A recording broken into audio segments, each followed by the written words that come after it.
აკაც ტელევიზორს უყურებს, ეს უწოვინო ეს, გამოაშტერა ტელევიზორმა და გამოალეშა რა ფერასაკის რა. რას გეკა? რატო კაცი ეს ჩასწრილი, რატო გაჩასწრილი? რატო? ხოთი რატო? რა ეს აიცი ეს წესია. რაკადაცება იყო? რაკადაცება იყო იმ დღეს რომ უყურებდი? ორი წელი ბავშვები რომ უყურებდა. არა, ტელევიზორები თუ ტელევიზორები რაღაც ჯანდაბა რაკადაცება. არა, ტელევიზორის ყურების დროს. ფულს რო იძლეოდა, მაშინ კი არ უყურებდა. არა, მაშინ ეჩია ეს. ფექსაცობის მაღაზიიდან ბანჯური დრო გამოარდეს ეს იცი? ლიანა! თუ პირველი მოქმედება მსუბუქი ხასიათისაა, მეორე მოქმედება ერთმანეთზე მძაფრი ისტორიებითაა სავსე. ისე სწრაფად იცვლება ვითარება, მაყურებელი ყურადღებით უნდა იყოს, რომ მიყვეს მოვლენათა განვითარებას. ალბათ ეს არის თავარი დარტყმა კიდე ავტორისაც, იმიტომ რომ შესანიშნავი დრამატურგია, ტრეისი ლეტსი და ძალიან კარგად აქვს ეს აწყობილი. ერთის მხრივ საფრთხე იყო იმაში, რანაირად შეიძლება ერთ ოჯახში ამდენი ერთ სურათში ვნახოთ ამდენი ამ დოზით ტოქსიკურობა, ამ დოზით ავადმყოფობა, ამ დოზით დამოკიდებულება, ამდენი უბედური პერსონაჟი ერთად. კი, ეს საფრთხე ნამდვილად იყო, რაღაცნაირად მოხერხდა ის, რომ ემოციურად ძალიან რთული იყო. დღესაც მე რამდენი სპექტაკლი არ მახსოვს, მაგრამ ყველა სპექტაკლზე რამდენჯერაც ვესწრები და ვარ, ჩემთვისაც დღემდე რთულად უყურებ, ამიტომ არ მიკვირს მაყურებლის, რომელიც ამაზე რეაგირებს ზაფრად. მოდი რა, დღეს მაინც ამ წარე დღეს ერთმანეთს უთხრათ ეს სიმართლე ბოლოს და ბოლოს. მე ვიტყვი რა სიმართლე. და ამას ლაპარაკი ცოდნა. მიუხედავად იმისა, რომ სპექტაკლი ხანგრძლივია, რეჟისორი და მსახიობები ახერხებენ ემოციების და ენერგიის ისე გადანაწილებას, რომ მაყურებელი არ იღლება.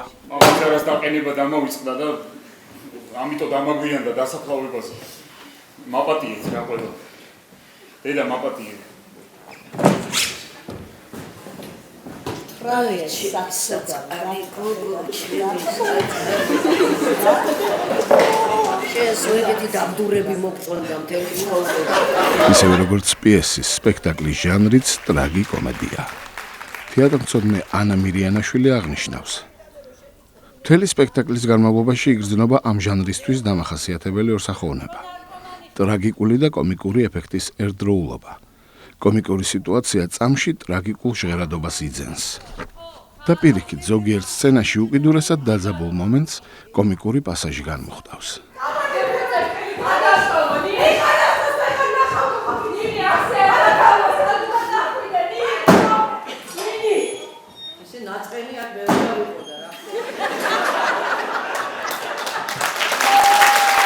რა თქმა უნდა, იოლი ნამდვილად არ არის, თუმცა ჩემი პირადი გამოცდილებიდან, რასაც ვაკვირდები სხვა სპექტაკლებთან შედარებით, ამ სპექტაკლში რაღაცნაირად ისე ხდება, ვითარდება მოვლენები, სულ ჩართულები ვართ.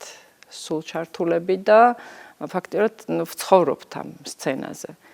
და ამის გამო ცოტა ესე მოქნილად შეგვიძლია ცვალებადობა ამ ემოციის და გამოხატვა მე ამ ემოციების. ნინი! ნინი! ნინი!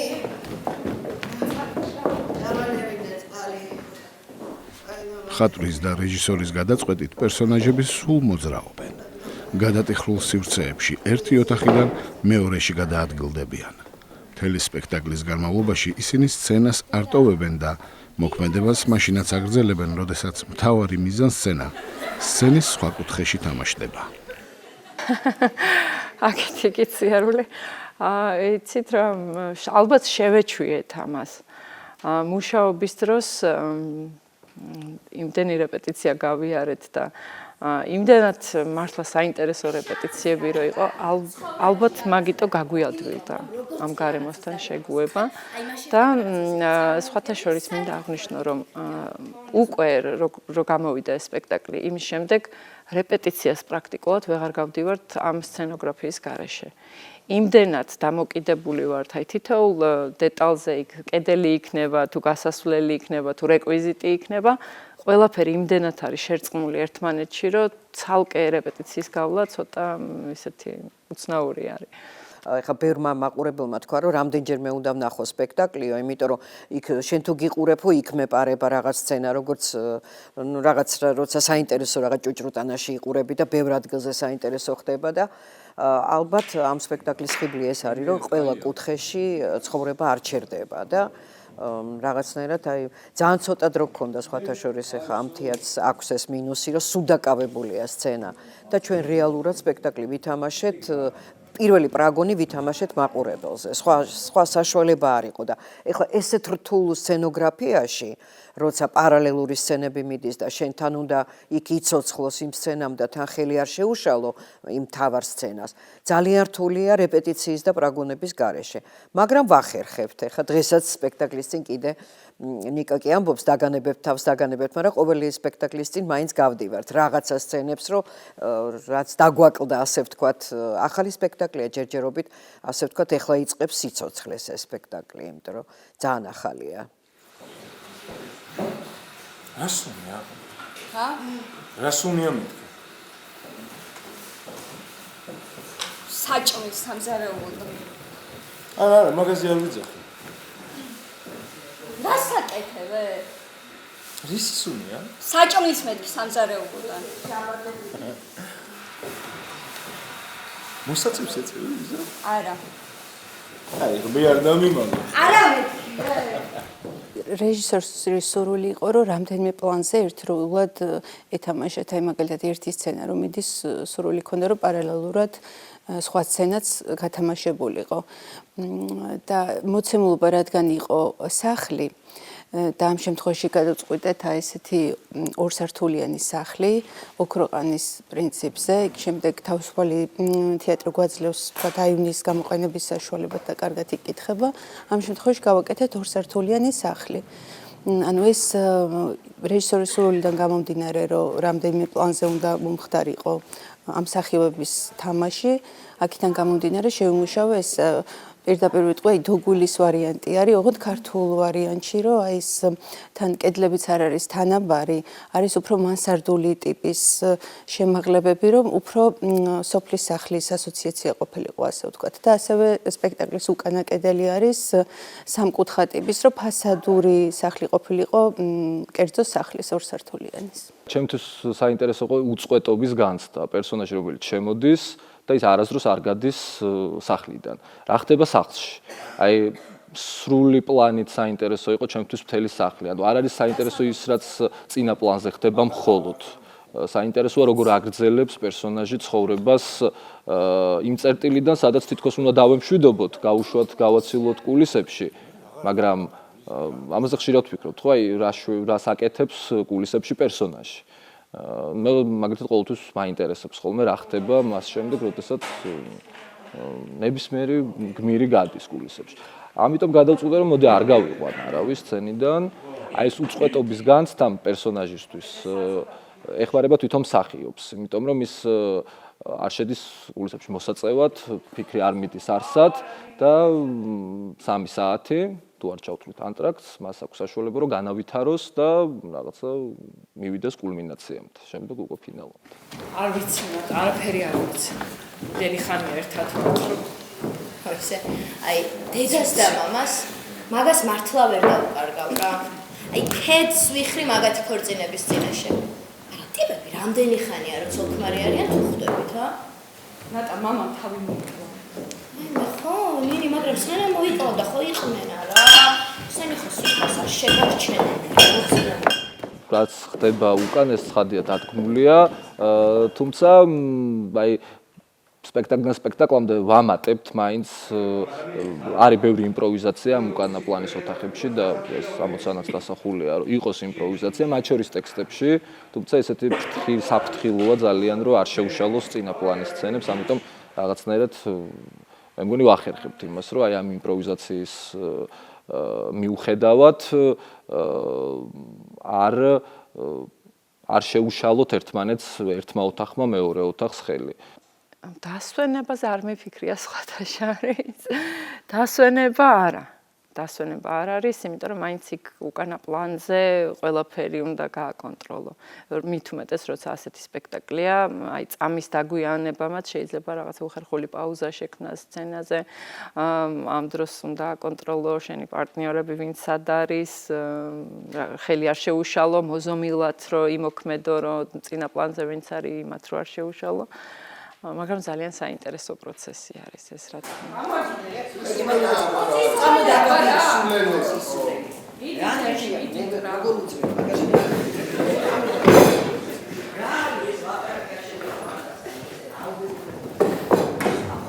ნახეთ მიზანი იყო რომ მაყურებელს უნდა იგრძნო თავი როგორც საკუთარ სახლში და ძალიან ანუ შიგნით უნდა ყოფილიყო გარედან კი არ უყურებთ სპექტაკლს და მე მგონი ეს მიზანიც მიღწეულია და ეს უკვე მსახიობებზე რეჟისორზე როგორ გამოიყენებს ამ დეკორაციას რა თქმა უნდა ეს განლაგება ყველამ ერთად გავაკეთეთ ანუ თავარი გქონდა ჩვენ უკვე გეგმარება გაკეთებული და შემდეგ უკვე როგორ მოითხოვდა თქვა თავარი სცენა სად უნდა გაკეთებულიყო იმ არეალში ეტეოდნენ თუ არა რაღაცის შემცირება მოგვიწია პროცესში რაღაცა სივრცის გადიდება და აი რეპეტიციას მივყვებოდი და ამასთან მიმართებაში ან რაღაც ოთახი პატარავდებოდა ან დიდდებოდა სივრცე ეს ძალიან დიდი ხნის პროცესი იყო და ეს იყო ერთობლივი მუშაობა. ანუ მე ზუსტად ვიცოდი რა ჭირდებოდა მსახიობს, რა ჭირდება იყო რეჟისორის მოთხოვნა, რომ არ ყოფილიყო თქვა დეკორაცია ცალკე, რეკვიზიტი ცალკე, რაც ჭირდებოდათ.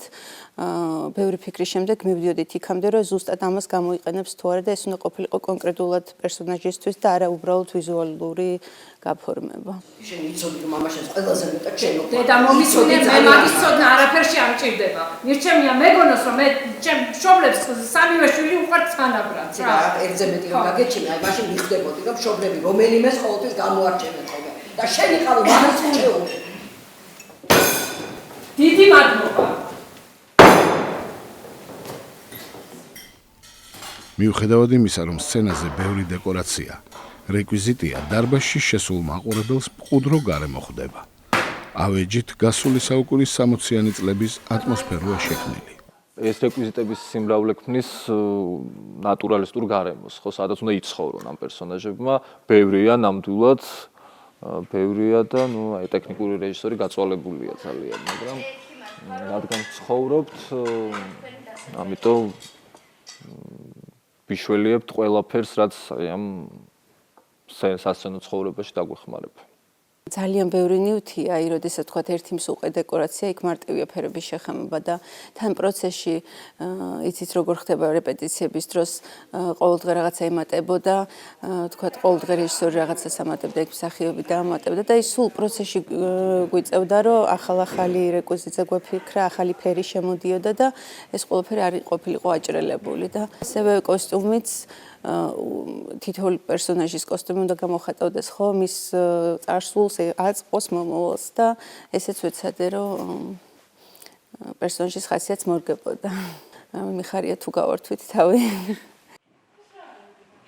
განსაკუთრებულ ყურადღებას იპყრობს ჯუნას გრიმი. ვარცხნილობა, რომელიც პერსონაჟისთვის მოიფიქრეს ძალიან ორგანულია და სრულიად ცვლის მსახიობის გარეგნობას. ხო, ვიღაცებს კიდე ეგონა და მეთქი რატო გეგონათ რომ ესეთი მოტლეპილი ვარ. ვიღაცებ კიდე თქვა რომ შენი თმაო. ხო, ეს დამსახურება, რასაკვირველი ერთად მოვიფიქრეთ მე და ნიკამ რომ ესეთი ტიპი გვინდოდა რომ ყოფილიყო ავანტყოფური, ესე ნახევრად გაცვენილი თმით. თავიდან ძალიან გვინდოდა მე მაგალითად მელოტი, მაგრამ რაღაცა სცენაში რომ პარიკი გვეხმარა და მე მოგვეძრო, მაგრამ ტექნიკურად ჩვენთან ამის გაკეთება ძალიან რთულია. რომ მქონია რაღაც სპექტაკლებში მე არა, მაგრამ ჩემ კოლეგას და ძალიან ჭირს ამის გაკეთება. რთულია უბრალოდ ტექნიკურად.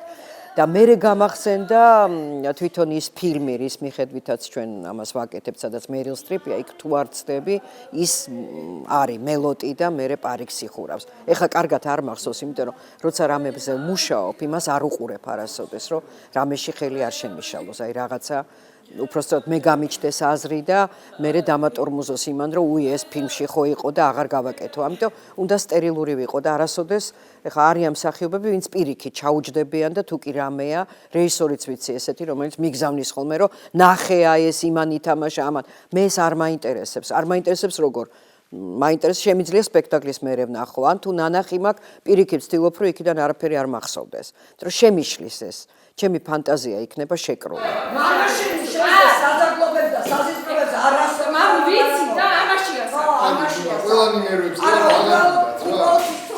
მამაშიც იმედი გაუწრო აი ესე ამბობდა ხო აი ასე იყო ერთადზე გაჭერდი შეიძლება ჩვენ მივიდეთ მე და სხვა მსახიობი ერთ და იმავე რაღაც გამოსახულებამდე, მაგრამ სულ მეგონება რომ აი რაღაცა იქ რო ვნახე იმიტომ და ამიტომ მინდა რომ თავისუფალი ვიყო ამისგან ყველაფერსგან. მე ამიტომ რაღაც იქ რაღაც რადგან ესე იყო, გადავწყვიტეთ რომ მოდი და ტექნიკურადაც რომ არ გაგვერთულებინა საქმე, მოდი ესე გავაკეთოთ, რომ არ ვეხმაროთ პარიკი და ფანტასტიკური გიგა ბაგრატიონმა გააკეთა ეს პარიკი. არაჩვეულებრივი, მე ვფიქრობ, რომ აი ერთ-ერთი ისეთი ძალიან მნიშვნელოვანი. მარიამ სანდრო ძალიან წინს და ეგ პრობლემა როგორმე მოაგვარეთ. ისე მედანუდარიც ვიყავით ცოტა ხნით დაშორებული. ასეთია ცხოვრება ჩემო მარიამ. ახალგაზრდა ქალ შენ ვერ აჯობებ, ვერა. ხო, ახალგაზრდასთან წავიდა, სანდრო ახალგაზრდა. ახალგაზრდა, კი, ახალგაზრდა, ისკარია არ ახალგაზრდა. კარგი, მე მგონი საკმარისად ვილაპარაკეთ ამ თემაზე. სპექტაკლის წარმატებამ მსახიობთა ანსამბლმა განაპირობა. სხვადასხვა თეატრის არტისტები ორგანული და კარგი პარტნიორები არიან. ბევრ კომპლიმენტს ვისმენთ ძალიან და რაღაცას უეცრად აღმოჩნდა რომ შედგა სპექტაკლი. არ მქონდა ამხელა მოლოდინი რომ თუმცა ხვდებოდი ახლა მართლა ფანტასტიკური არტისტები არიან, ძალიან სასიამოვნო იყო მათთან მუშაობა და მართლა ერთ ენაზეავლაპარაკდით მიუხედავად იმისა რომ სხვადასხვა თეატრია, ბევრი, რუსთაველის თეატრიდან, თუმანიშვილის თეატრიდან, არ მინდა გამომრჩეს, მარჯანიშვილის თეატრიდან, რაღაცნაირად მოახერხეთ, რომ ერთ ენაზეავლაპარაკდით ყველა და მართლა ერთ ოჯახად შევიკარით. მე ვფიქრობ, რომ ეხლა თუმანიშვილის სკოლა ზუსტად ის არის, რომ ნებისმიერ სიტუაციაში, ნებისმიერ ადგილას შეგიძლია მორგება. ეს არის თუმანიშვილის სკოლა. და აქ ეხლა თქვენ რასაც ამბობთ, ის ანსამბლურობა, რაც თქვენ მოგწონთ, მართლა უცხოები ვართ, არავის არ ვიცნობ, პირველად გავიცანი ქალბატონი ეკა ვალერისთან ერთად პირველად, ანაზე აღარ ვამბობ და ამ გოგოებზე საერთოდ არაფერს არ ვამბობ ახალგაზრდებზე. ეს უკვე რეჟისორის დამსახურებაა, იმიტომ რომ ზუსტად ნიკამ შექმნა სწორედ ის ატმოსფერო, რომ ჩვენ ჩავთვალეთ, რომ ერთი ოჯახის წევრები ვართ. ამას ძალიან დიდი მნიშვნელობა აქვს, რომ ჩვენ არც ერთ ეტაპზე ეს უცხოობა ერთმანეთთან არ ქონდა. ამას ქმნის რეჟისორი უკვე აუცილებლად ამ ანსამბლურობას და ამ ჯერ ესეთი განაწილებას პირველი ეს არის აუცილებლად და ისეთი ზუსტი განაწილება მოიფიქრა, რომ ძალიან კომფორტული იყო ჩვენი მუშაობა, იყო ძალიან სასიამოვნო. აი პირველივე რეპეტიციიდან ქალბატონი ნინელი და ტექსტის კითხვა როგორც კი დაიწყო, იმდენად საინტერესო იყო და იმდენად კარგი პარტნიორი არის და აი აბსოლუტური ვარსკვლავი არის ნამდვილი სცენის და ეს მუშაობის დროსაც კი იგრძნობა და მასთან ურთიერთობის დროსაც იმდენად აღფრთოვანებულები ვიყავით ყველანი აბსოლუტურად, რომ მოგვეხსნა ეს დაძაბულობა, შიში, ქალბატონ ეკასთანაც, დანარჩენ მსახიობებთან რაღაცნაირად კარგი ატმოსფერო შეიქმნა, ძალიან მეგობრული და ყველანი მობილიზებული ვიყავით ამ ერთი საქმისთვის და ალბათ ნიკას რეჟისორის დამსახურებაა ეს, რომ ყველანი ერთად შეგვკრიბა. ძალიან დიდი მადლობა მინდა ვისარგებლო შემთხვევით და გადაუხადო მას ამისთვის, იმიტომ რომ ჩემი ცხოვრებისთვის, ჩემი კარიერისთვის ეს არის ნამდვილად განსაკუთრებული სპექტაკლი. თუნდაც იმიტომ, რომ ქალბატონ ნინელისთან მიწევს თამაში, ეს არაჩვეულებრივი გამოცდილება, ქალბატონი ეკა, ვალერი, ყველა ნებისმიერი ჩემი ასაკის ხალხს უკვე აღარ დავასახელებ, აღარ ყველანი ძალიან მიყვარენ და მაბედნიერებს ნამდვილად, რომ შედგა ესეთი საინტერესო ჩვენი ტანდემი. რა ხდება ბატონებო? აბანოში ვარ თუ კელებში?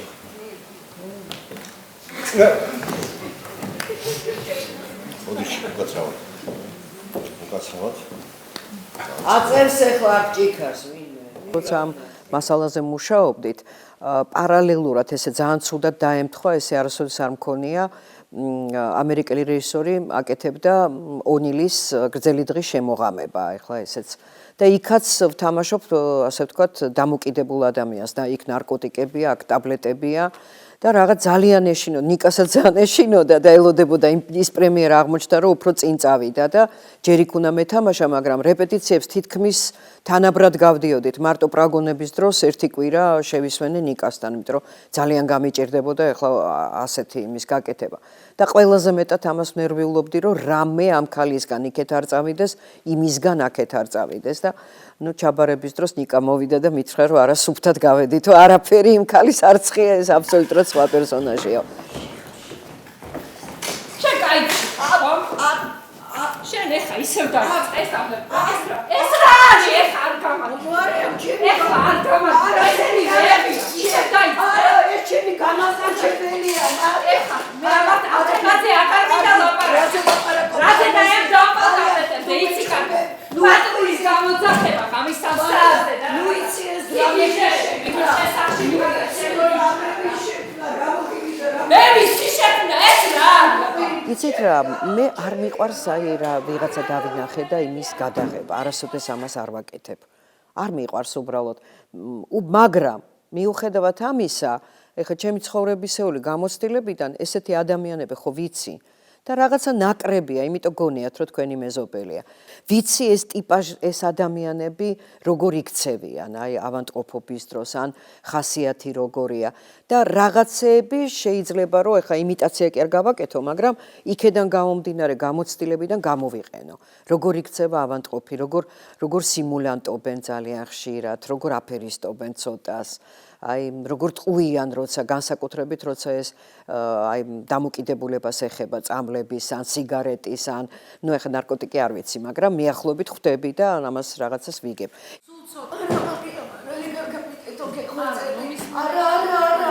არა გიხვეწები ეგარ გამიკეთო, მაგრამ მე მაგას ვეღარ განაშენო. არა, გამიშვათ ხო იცი. არა, მე მაგას ხო წამართვი ყველაფერი არაფერი არა. არა, მაგმეტი არაფერი არა, მაგები გამჩნე. მე მინდა რომ დაგეკეთო კიდე. არ მინდა დახმარება, არ მინდა დახმარება. არ მინდა დახმარება. უშენია, უშენო. არ ვიზამდე და გეხვეწები გაწყნადი, უშენოთ არაფერს არ ვიზამ. იქაც მივიღე რაღაც კომპლიმენტი იმ სპექტაკლში, ერთმა მითხრა, რომ ეხა დავიჯერო, არასოდეს არ გიმაიმუნიაო, ესეც მითხრა და მეოთხარი არა, სიგარეტიც არ მომიწევია. და ამ სპექტაკლში ყველაზე ძალიან ნერვიულობდით მე და ნიკა, რომ სიგარეტს არ ვეწევი საერთოდ. არ ვიცი, ვერ ვარტყავ ნაფას.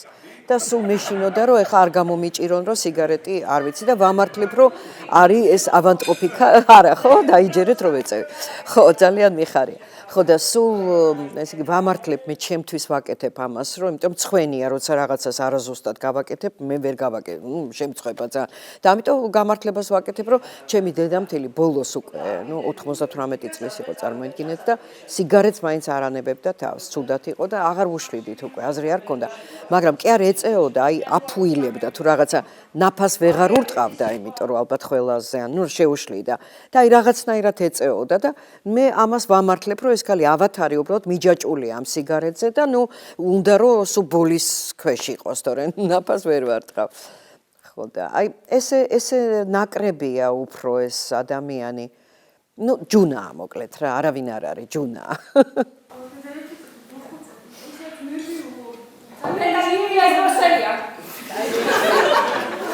კი ხარ, არა, შეიძლება შეჭარდეს რა.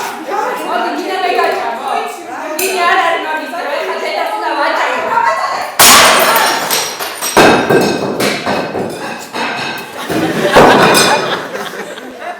მადლობა ნიკას იმისთვის, რაც გააკეთა ჩვენთვის. მე ვფიქრობ, რომ ძალიან საინტერესოდ იმუშავა. ეს არ არის ესეთი ახალგაზრდა კაცია, რასაკვირველი ახალგაზრდა რეჟისორია, მაგრამ მე მიყვარს, როცა რეჟისორმა იცის, რას აკეთებს. აი, კი, რასაკვირველი ის იზიარებდა ყველა მსახიობის მონაწილეობას და ესეც მიყვარს. მე მარიონეტად ვერ წარმომიდგენია ჩემი თავი, იმიტომ რომ ესე მიმაჩვია ბატონმა მიშა, მე თანამოაზრე უნდა ვიყო რეჟისორის და მე შემიძლია რაც გინდა ის გავაკეთო. თუ ის მღებულობს როგორც თანამოაზრეს, როგორც თანაავტორს ამის ყველაფრის. და ეს მოახერხა ნიკა, მე რაღაც ყველა ვიყავით თანამოაზრეები, თანაავტორები, მაგრამ მას ზუსტად იცის რა უნდა და ეს ძალიან ხიბლავს ხოლმე, როცა აი ზუსტად იცის რას ითხოვს შენგან. ეს ძალიან მნიშვნელოვანია. აი არ მიყვარს, როცა მსახიობი რეჟისორობს, ვერ ვიტან. მე მიყვარს რეჟისორის სპექტაკლი, მსახიობის თეატრი, რეჟისორის სპექტაკლი. და ეს იდეალური ვარიანტია, როცა აქ მსახიობები ყველას თავისი ადგილი აქვს, მაგრამ ეს არის რეჟისორის სპექტაკლი. მე არ ყველაზე ძლიერი ვარ. მე ყველაზე ძლიერი ვარ. აქ აღარაფერი აღარ დარჩება, მარტო მე დავრჩები, მე ვარ ძლიერი. ხო დედა. შენ ხარ ყველაზე ძლიერი.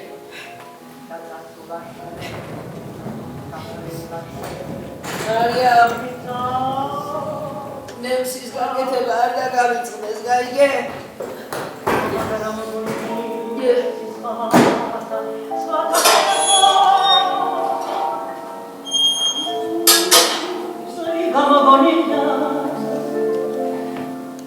მარია! მარია! მარია!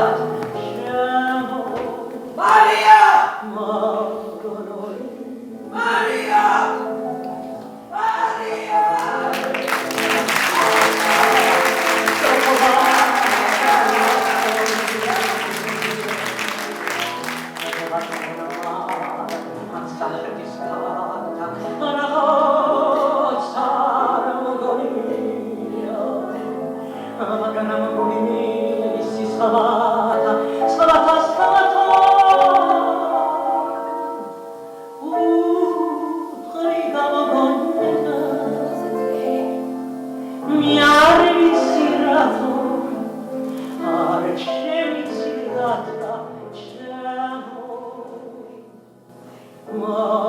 Maganoni